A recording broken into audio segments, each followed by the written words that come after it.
ముందుగా అందరికీ వినాయక చవితి శుభాకాంక్షలు అండి. మరి వినాయక చవితి పిల్లలకు ఎంతో ఇష్టంగా జరుపుకుంటూ ఉంటారు. దానికి పెద్దలు అందరూ సహకరిస్తూ ఉంటారు. అదేవిధంగా పెద్దలు ఈ వినాయక చవితి సందర్భంగా పిల్లలకు ముఖ్యంగా నేర్పవలసిన ఒక 5 విషయాలు ఉంటాయండి. అవేంటి అనేది ఇప్పుడు మనము ఈ వీడియోలో తెలుసుకుందాం. కైలాసంలో పార్వతీ పరమేశ్వర్లు, వినాయకుడు, సుబ్రహ్మణ్య స్వామి, కార్తికేయుడుతో సహా కొలువై ఉన్నప్పుడు ఆ ప్రమదగణాలు ఉంటాయి. దేవతలు ఏమంటారు అంటే, నాన్న 2 కొడుకులు ఉన్నారు కదా, ఇప్పుడు మరి ఎవరినై ఎన్నుకోండి, గణాలకు ప్రమద గణాలకు అధ్యక్షుడిగా నియమించండి, మాకు అధ్యక్షుడు లేడు కాబట్టి అని కోరుకుంటారు. కోరుకున్నప్పుడు ఎవరిని నియమించాలి అని ఆలోచిస్తూ ఉంటారు. అయితే గణపతిని పెద్దవాడు కాబట్టి నియమిద్దాము అంటే కార్తికేయుడు ఏమంటాడు, ఎందుకు, నేను కూడా సమర్థుణ్ణి, నన్ను కూడా నియమించాలి అంటాడు. అన్నప్పుడు పోటీ వస్తున్నాడు కాబట్టి ఇద్దరికి, సరే మీ ఇద్దరికి ఒక పోటీ పెడతాము, దాంట్లో ఎవరు గెలిస్తే వాళ్ళు అని చెప్పేసి వాళ్లకు ఏమని చెప్తారంటే, ఎవరైతే భూమండలం అంతా ప్రదక్షిణం చేసి ముందు తిరిగి వస్తారో వాళ్లకు ఈ అధ్యక్ష పదవి దక్కుతుంది అని చెప్తారు. అప్పుడు కార్తికేయుడు చాలా హుషారుగా ఉంటాడు. ఆయన మంచి పర్సనాలిటీ ఉంటుంది కాబట్టి, ఆయన వాహనం నెమలి కాబట్టి వెంటనే తల్లిదండ్రులకు నమస్కరించి ఆ నెమలి వాహనం మీద బయలుదేరుతాడు. అయితే నెమలి అనేది ఆయనకి ఉపయోగకరంగా ఉంటుంది, పక్షి కాబట్టి ఫాస్ట్గా పోవడానికి కూడా, కాబట్టి వెళ్ళిపోతాడు. కానీ వినాయకుడు ఈ పోటీలో పాల్గొనడానికి బాధపడుతూ ఉంటాడు, ఆలోచిస్తూ ఉంటాడు. ఎందుకంటే ఆయన శరీరం ఏమో సహకరించదు, అంత ఫాస్ట్గా వెళ్ళలేడు. తర్వాత ఎలుకనేమో చిన్నగా ఉంటుంది, అది గాలిలో వెళ్ళిపోలేదు.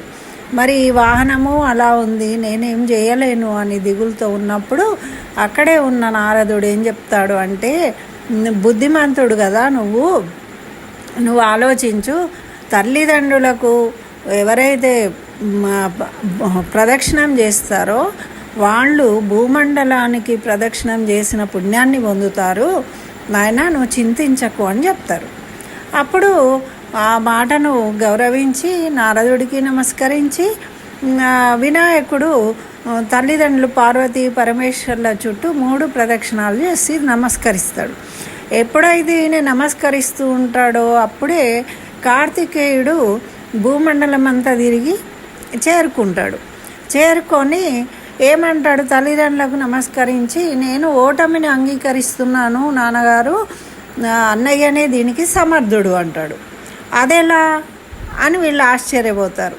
అప్పుడు చెప్తారనమాట, నేను ఎక్కడికి వెళ్ళినా కూడా ఆ ప్రదేశంలో అన్నయ్యనే నాకన్నా ముందు ఉన్నాడు కాబట్టి, ఇక్కడ కూడా నాకన్నా ముందే ఉన్నాడు కాబట్టి ఈ విధంగా నేను ఓటమిని ఒప్పుకుంటున్నాను అని చెప్తాడు. అప్పుడు అందరూ సంతోషించి చక్కగా వినాయకుడిని గణాధ్యక్షుడిగా అభిషేకిస్తారు, నియమిస్తారనమాట. అయితే ఇది కథ అందరికీ తెలిసిందే, ఇది కొత్త విషయం ఏం కాదు. కాకపోతే ఇందులో నుండి మనము పిల్లలకు నేర్పవలసిన 5 విషయాలు ఏంటి అంటే, తల్లిదండ్రులను దైవ సమానంగా పూజించాలి అనేది. రెండవది, పెద్దలు చెప్పిన మాటలు వినాలి, ఆలోచించాలి. పెద్దలు వాళ్ళ అనుభవపూర్వకంగా తెలుసుకుని వాళ్ళు చేసిన పొరపాట్లు చేయకూడదు అనే ఉద్దేశంగా వీళ్ళు చెప్తారు. కానీ వాళ్ళే ఏం చేయలేదు, వాళ్ళేం బీకిండ్రు మాకు చెప్తున్నారు అనే ఆలోచన అనేది ఉండకూడదు పిల్లలకు అనే విషయాన్ని స్పష్టంగా తెలియజేయాలి. వాళ్ళకి తెలియజేసి పెద్దలు చెప్పిన మాటలను ఎవరైతే చక్కగా విని ఆచరిస్తారో వాళ్ళు అన్నిట్లో సిద్ధిని పొందుతారు. మరి ఇక్కడ కార్తికేయుడు అన్నదమ్ములు ఇద్దరికి పోటీ పడడం, అలా పోటీ పడచ్చా అన్నతోని అంటే పోటీ పడాలి. ఎందుకు అంటే మన సామర్థ్యాన్ని నిరూపించుకోవడం కోసం పోటీ పడాలి, అన్ని కాంపిటీషన్లలో మనము పాల్గొనాలి అని పిల్లలను ఎంకరేజ్ చేయాలి.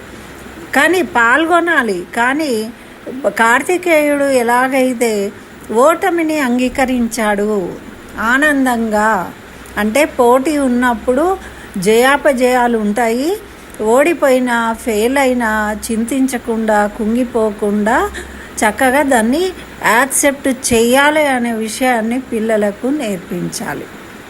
దీంతోపాటు మన సాంప్రదాయాలను మన ఆచరించడము అనేది చక్కగా మన అంటే సనాతన ధర్మం ప్రకారము ఎలా ఉండాలో అలాంటి పూజలు చేయాలి, అలాంటివే ఆచరించాలి అనేది వాళ్లకు ఈ వినాయక చవితి నవరాత్రుల సందర్భంగా పిల్లలకు తెలపాలి అని నేను కోరుకుంటూ ఈ వీడియో చేశానండి. ఎందుకంటే పిల్లలు ఫెయిల్ అవ్వడము ఇట్లాంటి విషయాల వల్ల పాపము ఆత్మ న్యూనతా భావంతో ఒక్కొక్కసారి ఆత్మహత్యలకు పాల్పడుతూ ఉన్న ఈ రోజుల్లో ఇవన్నీ చెప్పడం కేవలము మనం వినాయకుడి నవరాత్రోత్సవాలు చెయ్యడం కాదు, దానివల్ల మన పిల్లల భవిష్యత్తు బాగుపడాలని కోరుకుందాము. అందరము చక్కగా ఈ వినాయక చవితి వినాయకుడిని పూజించి ఆ వినాయకుడి అనుగ్రహంతో అందరూ సుఖశాంతులతో ఉండాలని కోరుకుంటున్నాను. స్వస్తి. సర్వం శ్రీకృష్ణ చరణారవిందార్పణం అస్తు.